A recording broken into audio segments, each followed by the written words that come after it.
happens in imagination, because ultimately there's no resolvable way that things demonstrably fall into anyway, because things are demonstrably open-ended. Things are demonstrably unresolvable. You can't really pin down exactly what anything is. But you're not denying its presence and its specificity. There's all of this information being presented to you, but it's not information that coheres to a core or a center or an integrity. It's just a cloud of information that sort of, at any level of observation and inquiry, is still very cloudy.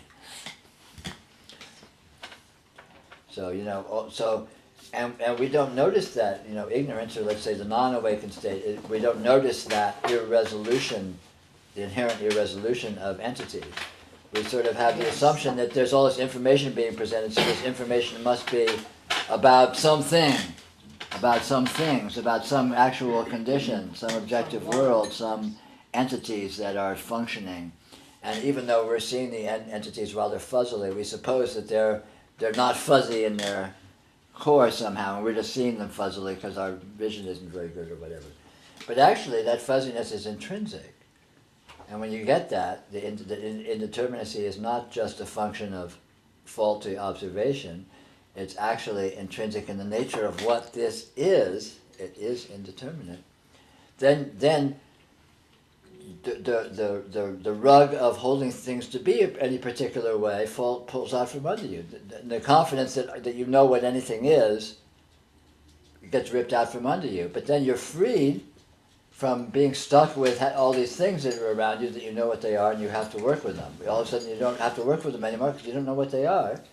And you don't even know if you have to work with them. So what do? Well, you just cope the same way you always do. You muddle through, right? And you win some and you lose some and blah, blah, blah. And you don't even know if you're winning and losing anymore because you can't define winning and losing. Yeah, you don't have points of reference. You can't define winning and losing with the assuredness you used to be able to.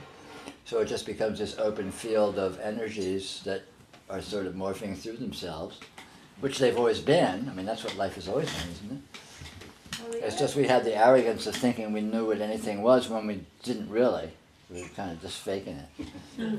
So it's like your definition, Peter, where you say that anything you think you know is wrong, then any point of reference you think you have isn't.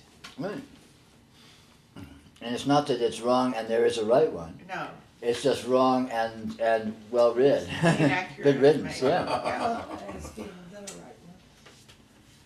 Well, the irony is that when you let go of all that, though, it's all so much clearer. And it's not when you even settle into indeterminacy, you find clarity. Right. It's very paradoxical. And all the stuff you thought you knew, it wasn't arrogance that created these ideas. It was literally the very deep knowing that you didn't know jack shit, and that's a fear-inducing state. Sure. And so it's trying to put all the little soldiers in a row so that you know where everything is, and when in fact you know deep inside you don't know where anything is or what anything is. Sure. But once you let go of having to know, you actually do know. Yeah. Because not knowing is the actual knowing. Yeah.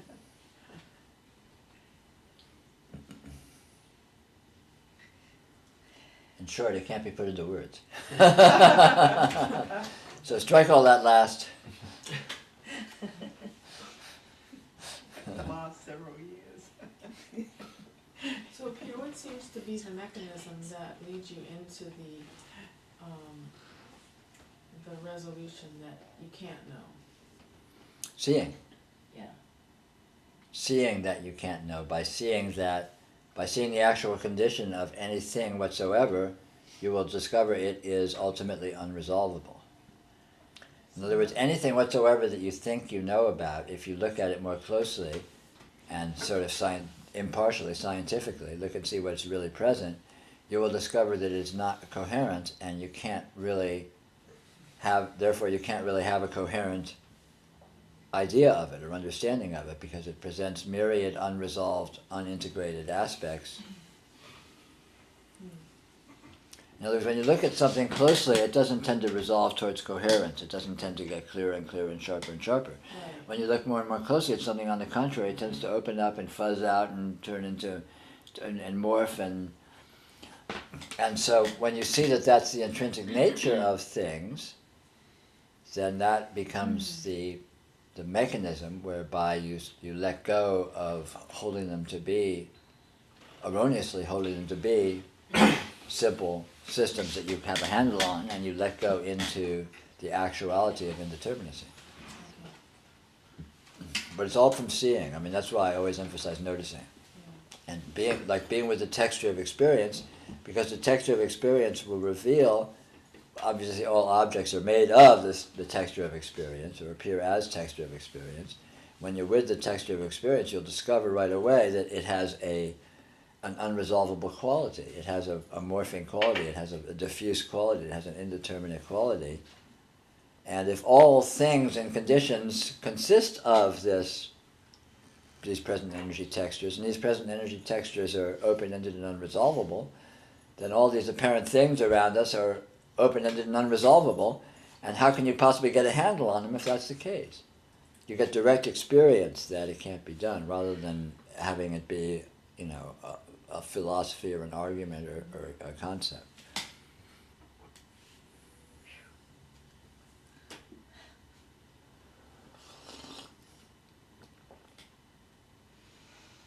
It's like a flavor, exactly what does chai taste like? Well, taste the way it tastes, yeah, let's start for that. Okay, what does it taste like inside?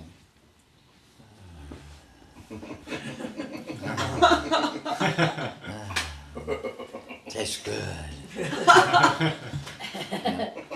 But can you go any farther than that? It's like, can you pin it down? Can you get chyness and actually have it come to a sharp focus of, oh yes, this is exactly that. You can't, can you? Chai is just, it's this universe of nuance and open-endedness, and it's got a little of this and a little of that and a whiff of this, and you follow that and you're off somewhere else, and it doesn't, it's not like it resolves and oh yeah, there's chai. Chai is exactly this. It's not that, it's exactly, no, it's like the actual experience of the flavor of chai is just this, it opens. It's very specifically what it is, but paradoxically, you can't pin down what that is. And everything is like that. I look at your face. So what does Susan look like? Well, you look like that. Exactly like that, The light doesn't lie. But then I try and say, well, what exactly is that? What does that look like? How can you say? How can you pin it down? Right? You can't, because it's unresolvable. It's infinite. There's too much information, and the information isn't coherent. It isn't linear. It doesn't fit together.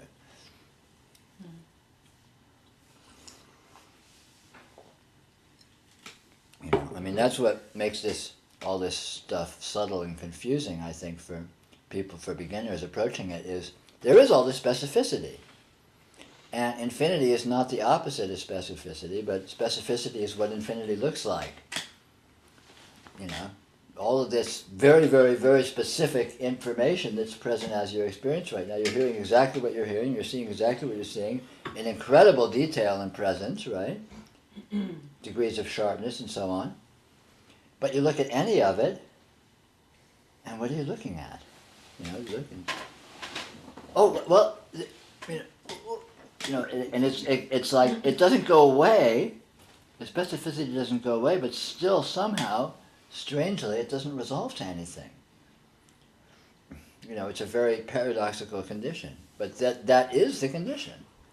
It's self-evident. You can, look for yourself and see if that's not the case. And seeing that is truly the case and intrinsically the case is very revelatory, because then you're discovering something profound about what this is, about what you are.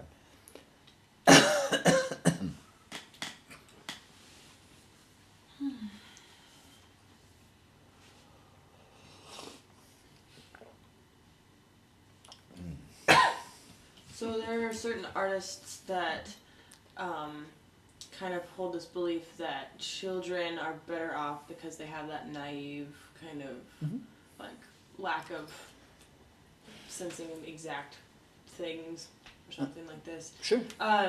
So I was kind of thinking about, would we be better off just having been that way and never kind of brought up in this, trying to notice these exact things or pinpoint these exact things, or is kind of the beauty of it that we've been forced into knowing these exact things, and now we're knowing that we don't know anything. Yeah. Like, what's the better situation? Well, it's a very good question, isn't it? It's a very good question, because in actual fact, that doesn't usually happen, does it? I mean, it doesn't happen that children just stay in their naive, open condition. It seems to be a spontaneous thing that they get sucked into their cultural conditioning and sucked into seeing things a certain way and sucked into semantic conditioning and all these things. And so in practical terms, for most of us, that just is sort of an interesting philosophical question, but in practical terms, we don't have the luxury of erasing our history and staying, blank, open children. But fortunately, it turns out we don't really have to, because fortunately it turns out that the open, unconditioned condition never went anywhere. It's always been right here. It's just all this conditioning has just been piled on top of it, but that piling didn't actually erase just this naked beingness. And that being the case, we can access it, we can discover it, we can notice it, which is, of course, what we're talking about. And yeah, arguably there is a richness that comes from going into confusion and then finding your way out of it. There is arguably a richness there, a dimensionality that, and that may be, one theory might be that may be the sort of the spiritual journey of consciousness is to lose itself and then find itself rather than just never losing itself, because somehow it gains something in that process. But, but again, that's just philosophy, so who knows. But in terms of practice, the good news is having lost it, we can find it, because we never really lost it. And then once having found it, then you can sort out for yourself what to do about it, if anything. Yeah, this is just a story, because I have no point. But I met a gal once when I was in LA. She was from El Salvador, and she had been lost by her mother when she was about 1, maybe. Wow. In the jungle. I think her mother was probably killed. And she didn't come out of the jungle until she was 6 and a half. Really remarkable. You hear stories about people like this, And raised by she wolves and such. has no idea how she survived. Yeah. She didn't learn to talk or anything or see people. Yeah. And then came back into society and has no contextual memory of that period. She was a really interesting person. I bet. Really interesting person, but she had no context to even talk about it. Yeah, sure.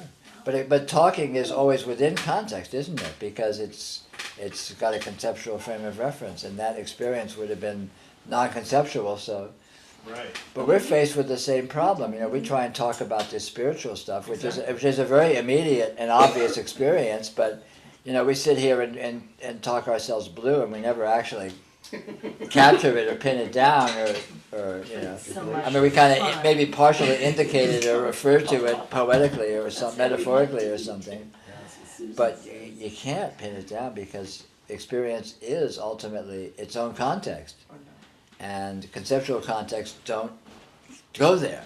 They can't. Getting back to what Gillian said, when you meet somebody who never grew up, that childhood naivete is well, on the 1 or 2 times I've experienced people who have this sort of lack of development or adult viewpoint, who are adults, they are missing an awful lot, and they seem to be at a great disadvantage. That's just my interpretation.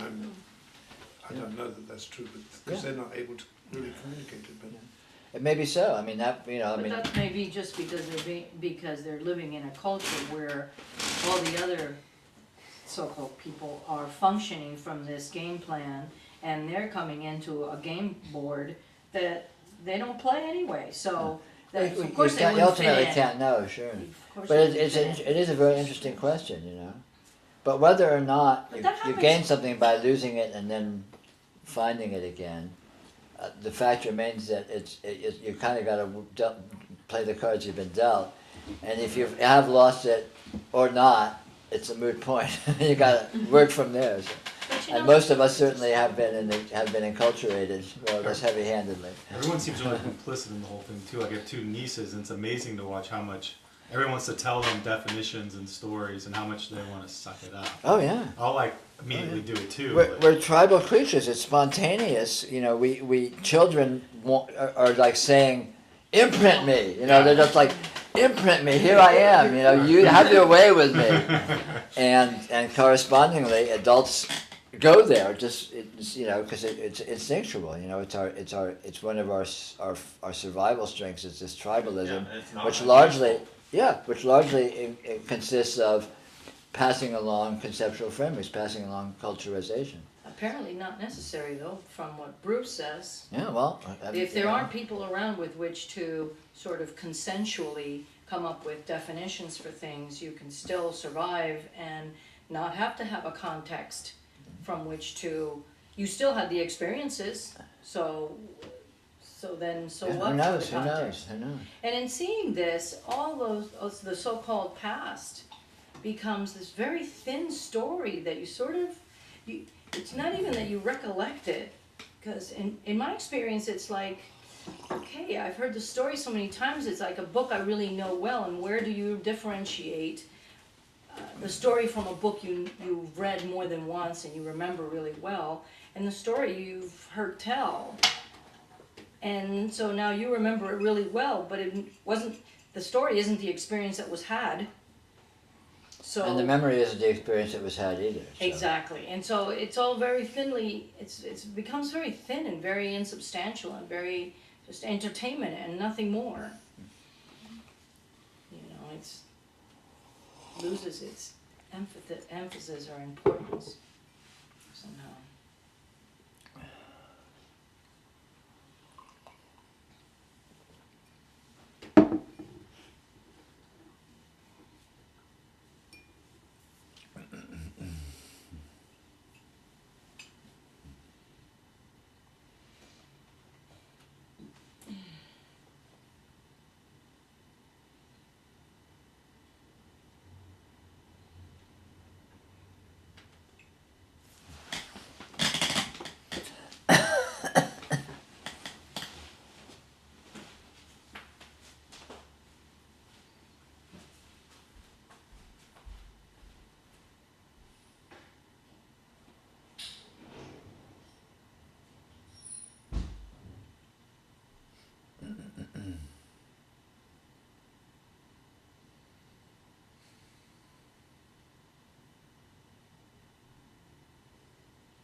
But I mean, it seems to be the nature of reality to spin out all of this show and picture and movie and the whole thing. It's not Sure. anything that we are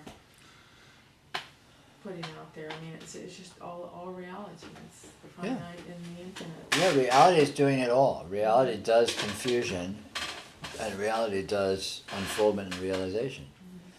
And reality intrinsically forgets itself, gets confused about itself, and then reality intrinsically and spontaneously comes to remember itself, or realize itself, and this is what we call the spiritual path. You know, and it's all equally unfathomable, and none of it is knowable as a problem or a solution. It's just a condition. It's just an arc, a trajectory that just is more or less how it is. Some of the time, maybe.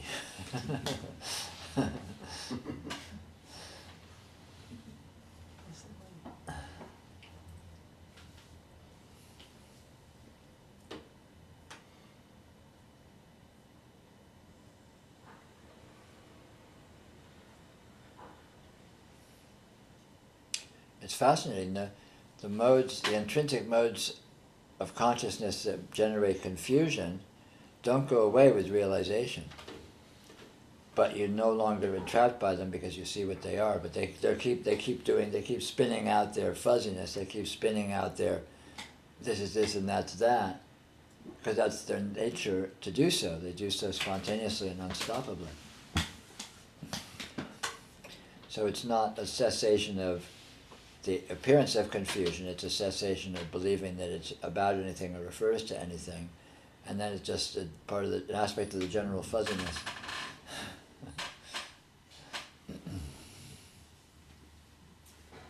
At one point in your life, though, you have said that you actually saw what this is Sure. very clearly. Yeah, absolutely.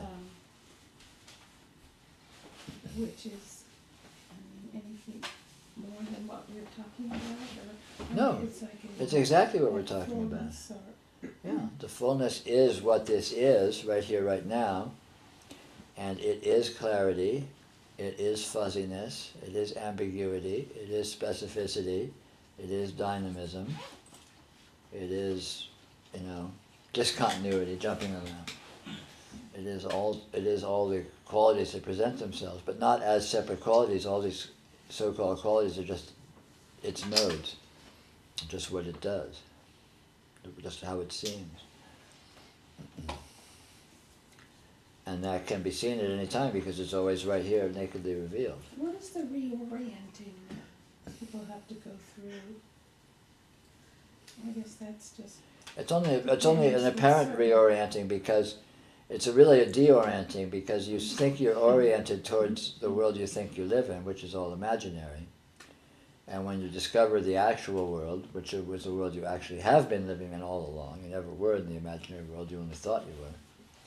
In other words, your interpretation of what this is, when you see that that is unreal, then you deorient to that and let go of that orientation, and that could be said to be a reorienting to the actual condition.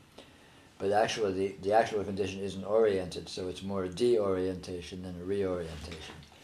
But it's also no big deal. It's like waking up Yeah. from a dream. Yeah, because you don't lose, because it's not an actual change. It's not like you're actually going from some condition to another condition. You're just letting go of holding it to be a certain way, and nothing changes. I think there must be degrees of holding this to be a certain way that you're not even aware of. Sure, could You're be. so close to it Oh yeah. that the only time you really see it is when it comes to your attention that Yeah. you had been in a state of imaginary. Sure, and that's the challenge. That's the problem with spiritual confusion is you don't know you're confused because you aren't aware that it's subjective. You aren't aware that you're imagining it. You think it's objectively true. Yeah. So you think things are the way you think they are, and you're not aware that you're just thinking it. You think they really are that way. Okay, so, And so that's a challenge. So you don't even know if you knew you were. right, okay. If you knew you were confused, then you could approach it as, "Oh, I'm confused." So, but you don't. You think you're seeing it clearly. You think it is the way you're seeing it. So that's why that's the challenge of it. That's the. It's like with the crazy person. You can't just go up to them and tell them they're crazy, because they'll think you're crazy, because they think they're not crazy. You can try. Well, yeah, I mean, whatever. That I don't know I'm tough, so therefore I'm not. Same thing with sane people too. Well, of course. Yeah, it becomes an open question. Which one is? And the answer is, which one is what?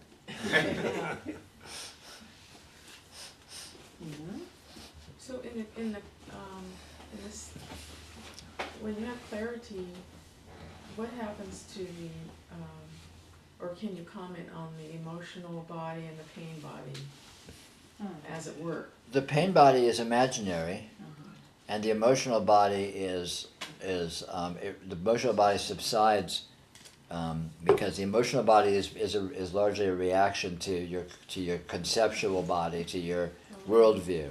In other words, you hold the world to be a certain way, you hold yourself to be a certain way, you hold your life to be a certain way, and you have an emotional backlash to that. So if And you're- that constitutes your emotional body. When you stop holding the world to be a certain way, then that emotionality is no longer being in whiplash reaction, being reactive to the way to the way you're holding it to be, and so it basically subsides, it settles down. There is emotionality. Emotion is an inherent condition, an inherent energy condition, but the inherent emotion is like a rich sea.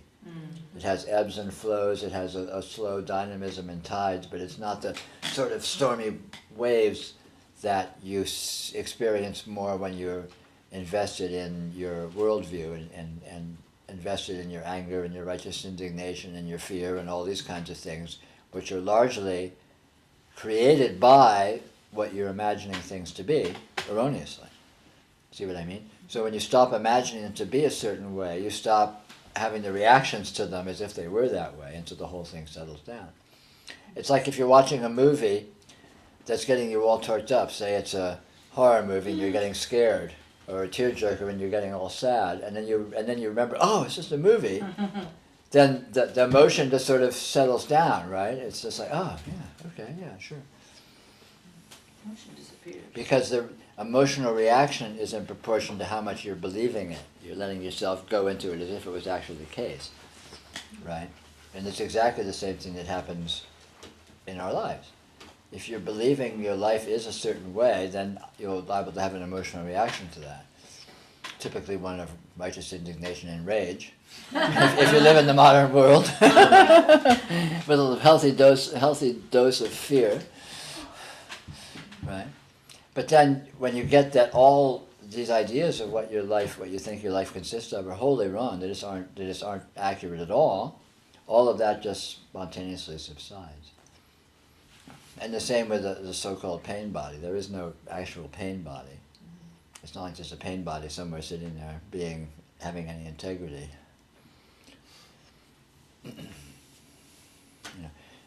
The sensation of pain, physical pain, and even emotional pain, will occur from time to time as a spontaneous energy event, but it doesn't have any more coherence than any other kinds of events. So it doesn't have a body, it doesn't have a longevity, it doesn't have a container or a persistence. It's just a spontaneous, momentary energy event.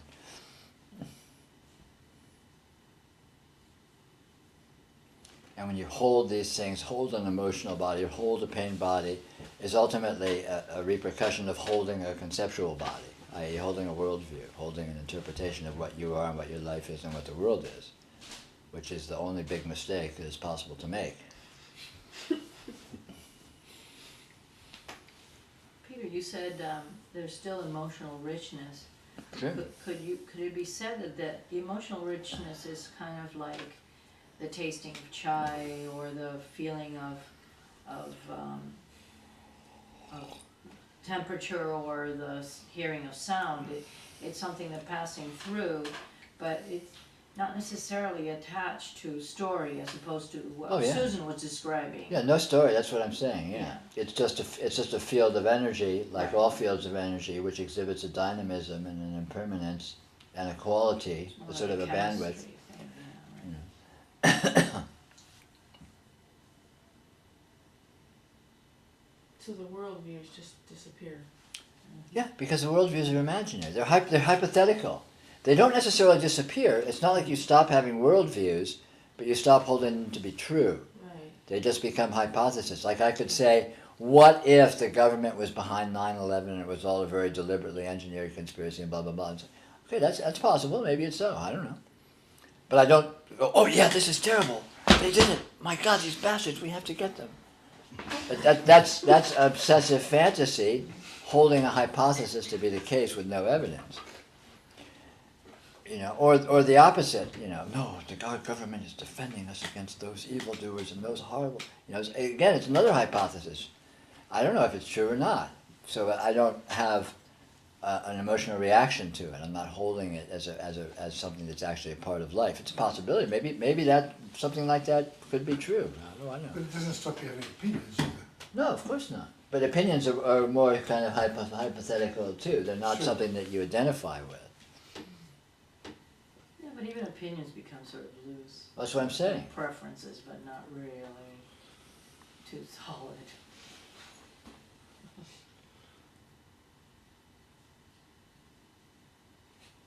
You know, I recommend the point is less speculating about what it's like Yeah. to be free of worldviews and just be free, go about being free of worldviews, and you'll see for yourself what it's like.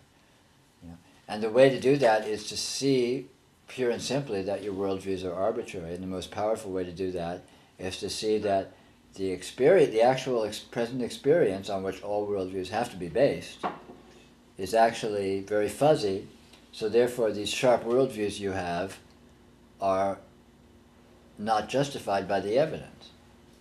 There's no, it's like circumstantial evidence. You can't, they don't really, your experience doesn't prove the case of their worldviews, and so your worldviews turn out to be just possibilities, not certainties. Maybe I am a human being, maybe I am in a body. Maybe I'm not. Maybe this is a dream. I don't know. Both viable hypotheses. Maybe D, none of the above. Maybe, interesting. Interesting to consider. But that puts you in a different place than, I'm in this body. It's going to die. I have to survive. I have to feed it. I have to, impress people. I have to, whatever. Instead of taking a possibility as a certainty. Right. Yeah, it's kind of like a decompression. Yeah, sure. Very much so. It's just a letting go of certainty. You can still think. You don't need to stop thinking. You don't need to stop considering possibilities. You just let go of the arrogance of saying, yes, this is this. I know exactly what this is. I know exactly what I am. I know exactly what's going on in my life. I know exactly what I need to do. It's like, do you really? Got me beat. I couldn't stop thinking if I tried. Yeah, it's not about not thinking. Yeah. It's about seeing that thought is a spitting out of, it's a running hypothesis. It's like the Defense Department. Right now, the Defense Department has like 10,000 shelved hypothetical invasions of every country on Earth. They have 50 ways to invade Britain in a computer file somewhere in the DoD, right? Why? Not because we're planning to invade Britain, but because if something weird happened and we needed to, Yeah. they'd want to be ready. So it's a virtual invasion. If Britain was an enemy, and if we had to invade it, we know how to do it. But that's a very different thing than Britain is an enemy and we have to invade it. See what I mean? And that's what the mind does. The mind is just like the Department of Defense, where it spits off all of these hypothetical battle plans. And that's fine. But just remember, they're hypothetical. They're not actually the case. They're just like back files that are just there in case they become relevant. But it doesn't mean that they're actually true. And all of these elaborate scenarios that the mind unceasingly spits out, all this insanity, the mind just churning out all this crap, right? It's not a problem. It's just not about anything. It's just running. It's hypotheses. It's possibilities, just in case it should prove useful. That's a good definition for the ego, the Department of Defense, DoD. Sure. It's actually easy to invade England because 1/5 of the strategic bomber command is basically there just is that. turn around and bomb themselves. Just blow up the arsenal. Don't even need to get off the ground. Throw in a match.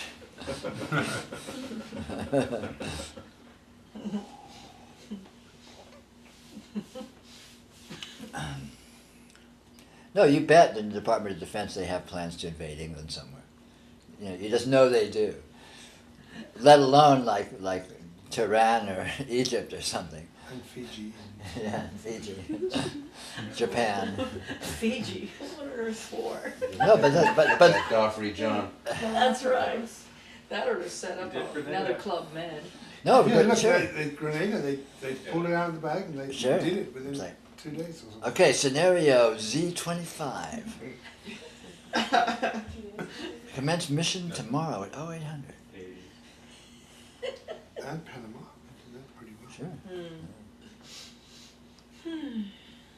But you know, but it's really about noticing the difference between hypotheses and actuality. Anything you can think can never be more than a hypothesis. You cannot think actuality; it can't be done. So, in a shorthand way of saying that is nothing you think is true. Nothing you think can be true. Right. Wouldn't you say that nothing you can think can be completely true? Sure. But Well, when I say true, I mean completely true. I mean Okay. accurate. Yeah. It's not untrue, it's just not completely true.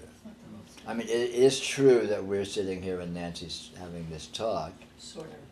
but that sentence doesn't explain every detail and nuance of exactly what this event is and how it's happening and what's doing it, et cetera, what it's made of. Well, and it also can't be, I mean, it not only can't explain everything, but it can't explain anything Right. precisely. Yeah, So it's Sure. both not totally true and also not precisely true. yeah, exactly. Even if it's kind of Yeah. what it is, Yeah, it's never exactly what it is. exactly. It's exactly So not that's what what I mean. Not exactly. That's very precise. No, I think of it more like an algebraic formula is describing a shape. But it's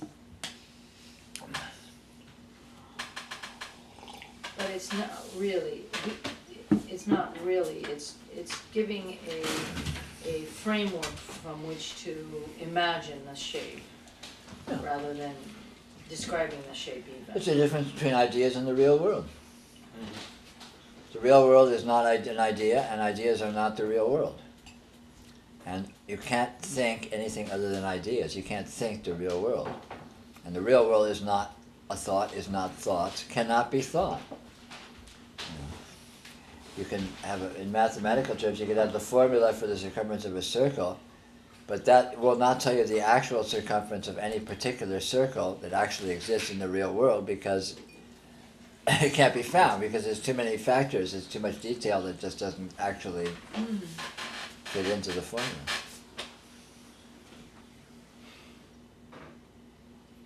So our perception of reality is a compilation of approximations. Our conception is, yeah, exactly so. And yeah, approximation, well, they're arguably approximations. They may or may not even be No, I that. don't think they're approximating. The claim is, that at best, they're approximations. Yeah, okay. Let's be clear about that. It's the claim.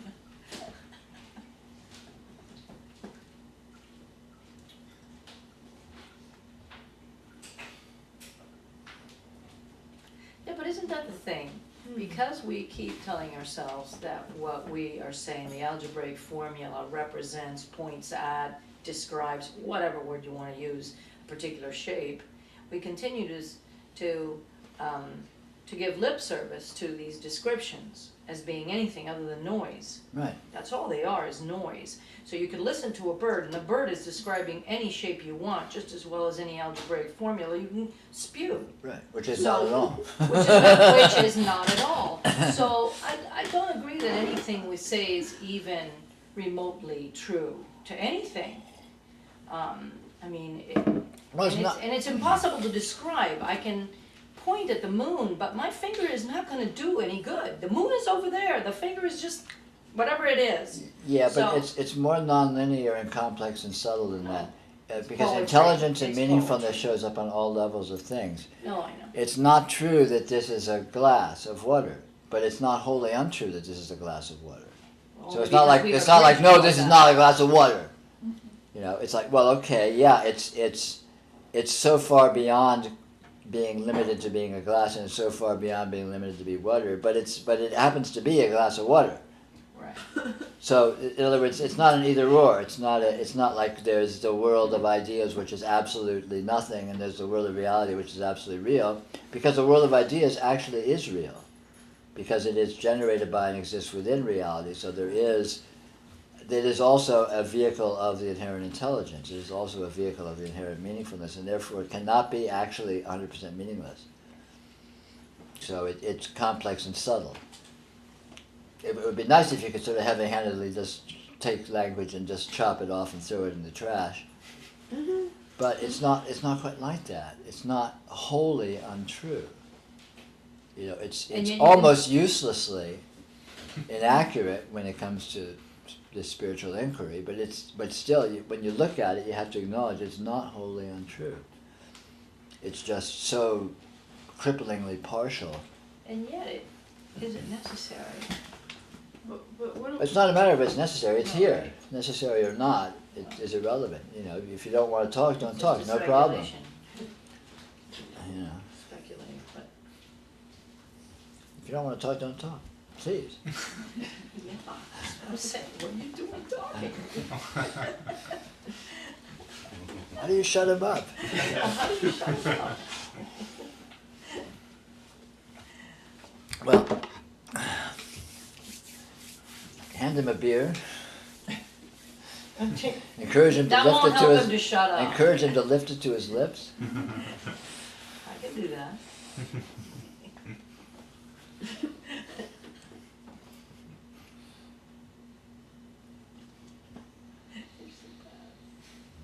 Well, I think noticing how quickly ideas take hold Yeah, and actually determine reality for Yeah. oneself yeah, is really interesting. And It's you can fascinating. watch the Yeah. process and yeah, allow that to open up. yeah. That's of the essence. Mm-hmm. Because just to notice this incredible auto-suggestive ability, Yeah, the absolutely. self-fulfilling That's what I'm talking the self-fulfilling mechanism whereby ideas just instantly seem to be true.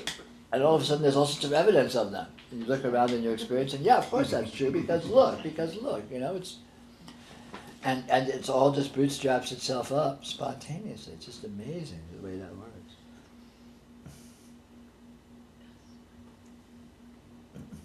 You know, I mean this mechanism is very, very interesting to notice. It's basically hypnosis. Mm. You know, what's used or suggestion, although it's more intrinsic than that because we do it to ourselves spontaneously just by embracing a semantic system. It sort of kicks it into gear. Well, we were taught it. Yeah, well, we're taught in the semantic system, sure. Well, But it's exactly the same as what hypnosis is. Yeah. Stage hypnosis, or you go to a hypnotist to have a pain removed or something. It's exactly that same mechanism that we do to ourselves spontaneously. And noticing that we do it is a profound step in freeing ourselves from it. Because then we get to see what's doing it and what's it being applied to. What is it that is being held to be a certain way? And all of a sudden we're looking outside that at the direct actual experience. but it's reality that's doing the hypnosis. Yes. It's doing it, and Yes. I feel like I don't have any control of what reality's going to do. I'm just kind of No. No control. going along for the ride. It's like there's. Yeah. If I get into hypnosis, I'm into a hypnosis. I'm Yeah. all seduced, and then Yeah. at some point it breaks, and Mm-hmm. there's Right. a little bit of freedom, and then Yes. back in. Right. It's like, Yeah. what can I do? I can't. That's how it is. You know. But those moments that it breaks is your opportunity, your big opportunity to look around. Oh, I Noticing. totally enjoy it, but then I Yeah. can just get right back into Yeah, it again. it's okay. So- That's all right. Because again, it is reality that's doing it, and reality may be its own problem, but fortunately, reality is its own solution too.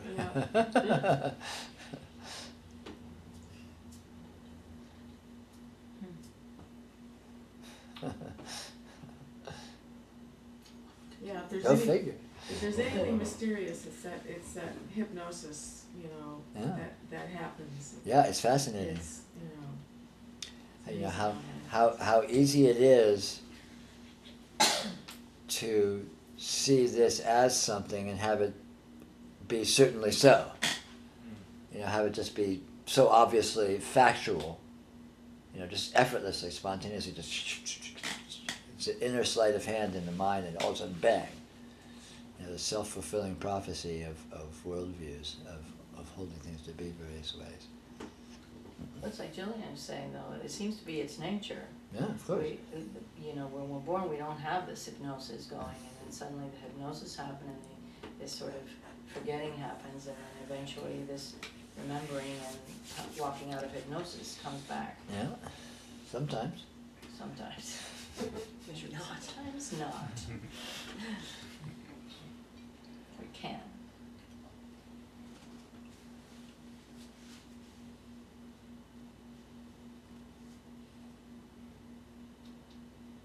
What's interesting though, Peter, is even though,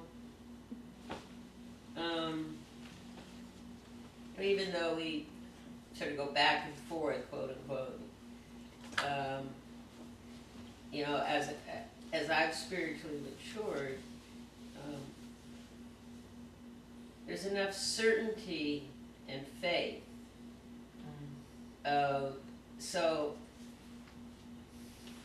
it's almost always there, even though I might be conceptualizing or just being hypnotized or unaware. Sure. Just like in a twinkling of an eye, I can just be with this. Yeah, sure.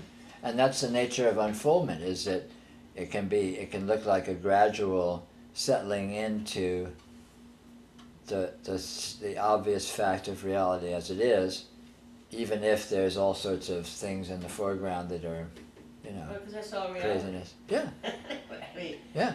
And that's powerful. It's profoundly powerful. It integrates into your sense of being, the sense of what this is. right, I forgot about that concept of integration. Yeah, that's exactly what's. Yeah.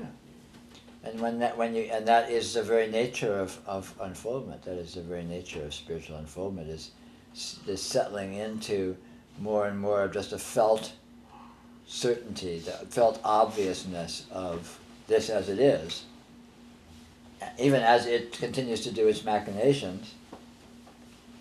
That does it, of course, in the context of this as it is, because it never departs from that context. Right. And so it clarifies itself simply by seeing what it is without stopping all of its unclarifying mechanisms that are dancing around doing all this insanity. There's an enormous amount of freedom too, it seems. Yeah. In that faith or that certainty. Sure. Because it's a knowledge of openness. It's a knowledge of unentangledness. I don't feel like I'm, I think grasping might be one of the most horrible things, could happen to, spiritually, I mean. Mm-hmm. But it's necessary, in a sense, but it's really great when there's less of it. Yeah. Sure. Amen.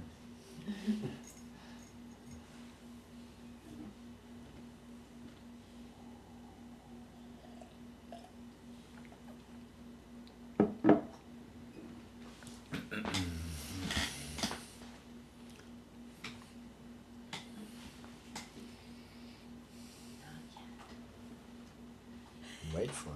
Yeah. Buddhists have a nice way of kind of outlining the path, just in terms of designating what happens in the path of accumulation. That's the beginning. You just start accumulating ideas and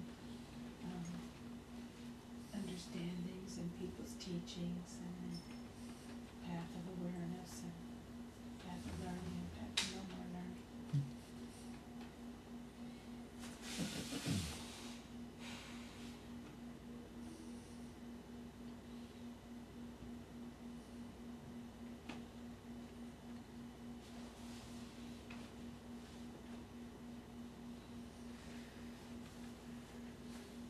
heard a nice little quote just the other day about, it was a review of a book on baseball, but they said that in the beginning you know nothing, and then you gather information and you know a lot, and after that you know nothing. But you mustn't confuse the first and the third steps. Yeah. Well, anything is like that. Any path is like that. I mean, speaking as a musician, when I started playing as a musician, 50 years ago, you don't know anything. You don't know shit. You pick up an instrument and just get these horrible sounds out of it, and and then there's this intense period of learning and studying and gathering and learning this and trying that and stealing these ideas and stealing those ideas and reading this book and blah blah blah blah blah. And then you develop facility and develop skill, and then eventually you get to a certain point where when I pick up an instrument, there's nothing. I don't think anything about it, and yet beautiful music can happen. With no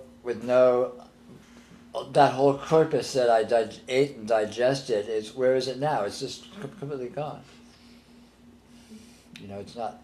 It's like beginning you don't know the music, then you learn the music, and in the end you don't know the music. You just are the music.